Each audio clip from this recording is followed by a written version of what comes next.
रवि लामिछानेको उपस्थितिले देश हाँसेको छ, देशले आशा पाएको छ, देशले भविष्य देखेको छ। बालेन्द्र शाहज्यू मधेसको छोरो, जन्मको हिसाबले मधेसको छोरो, राजनीतिक जन्मको हिसाबले काठमाडौँको छोरो, काठमाडौँको मेयरको रूपमा उहाँको राजनीतिक उदय भएको थियो र आज अपनत्वको हिसाबले देशको छोरो आज एकै ठाउँमा उभिनु भएको छ। यो ऐतिहासिक क्षण हो। यो देशको भाग्य परिवर्तन हुनै पर्छ र भाग्य परिवर्तनको लागि मधेस अग्रपंक्तिमा रहनै पर्छ। मधेस जागेको छ, मधेसले बोल्छ, किनकि राष्ट्रिय स्वतन्त्र पार्टी आज अग्रपंक्तिमा उभिएको छ। आदरणीय रवि लामिछानेज्यू, मधेसका छोरा, सिङ्गो नेपालका छोरा, हाम्रा पार्टीका वरिष्ठ नेता बालेन्द्र शाहज्यू, हाम्रा पार्टीका उपसभापति डीपी अर्यालज्यू, मधेसका नेता अमरीश सिंहज्यू, मधेसका नेता पुरुषोत्तम यादवज्यू, धनुषाका छोरा हाम्रा पार्टीका नेता मनिष शाहज्यू, कामिनी चौधरीज्यू लगायत आजको यो मञ्चमा बस्नुभएका, अग्रपंक्तिमा बस्नुभएका हाम्रा नेतागणहरू र मेरो अगाडि बस्नुभएका सम्पूर्ण शुभेच्छुक महानुभावहरूमा हार्दिक नमस्कार। जय देश, जय मधेस, जय घन्टी। आज मधेसमा बलिदान दिवस मनाइँदैछ। संयोग हेर्नुहोस्, मधेसको बलिदान दिवस मनाइँदै गर्दा मधेसको लागि रगत बगाएका शहीदहरूले न्याय पाइरहेको अवस्था थिएन।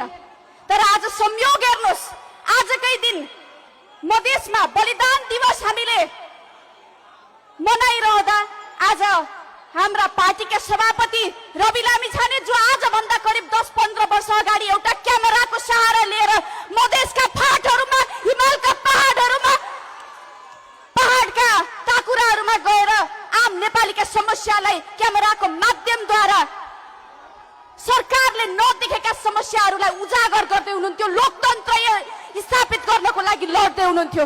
तर एउटा क्यामेराको माध्यमद्वारा अब परिवर्तन गर्न सकिँदैन भनेर जसरी उहाँले पार्टी निर्माण गर्नुभयो, आज यो पार्टीमा हाम्रा बालेन्द्र शाहज्यू मधेसको छोरो, जन्मको हिसाबले मधेसको छोरो, राजनीतिक जन्मको हिसाबले काठमाडौँको छोरो, काठमाडौँको मेयरको रूपमा उहाँको राजनीतिक उदय भएको थियो र आज अपनत्वको हिसाबले देशको छोरो आज एकै ठाउँमा उभिनु भएको छ। यो ऐतिहासिक क्षण हो।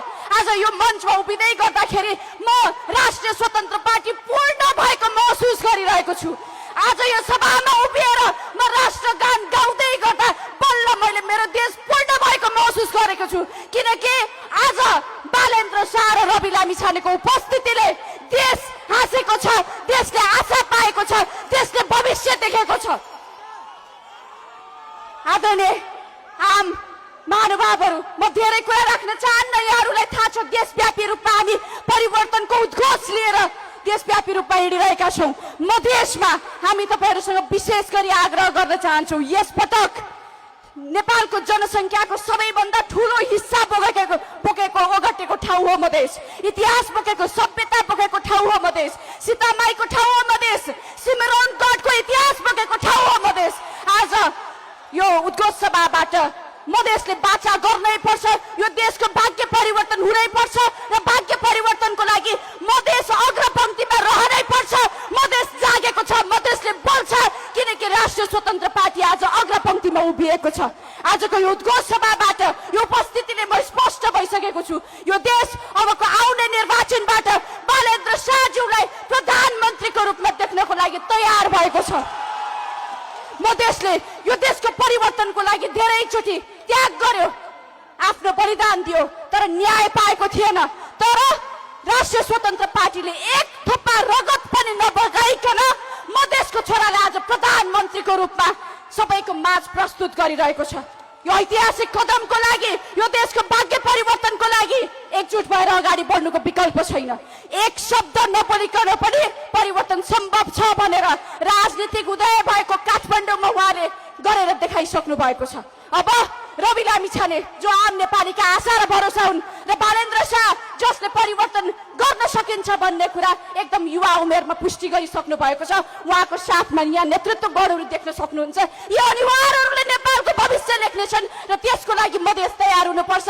सम्पूर्ण मधेसवासीहरूलाई यसपटकको निर्वाचनमा अत्याधिक बहुमत दिएर एउटा भोट पनि कतै खेर नजाने गरेर यसपटक राष्ट्रिय स्वतन्त्र पार्टीलाई घन्टी चुनाव चिन्हलाई जिताइदिनु हुन आग्रह गर्न चाहन्छु। हवस् त, नमस्कार। जय देश, जय मधेस, जय घन्टी।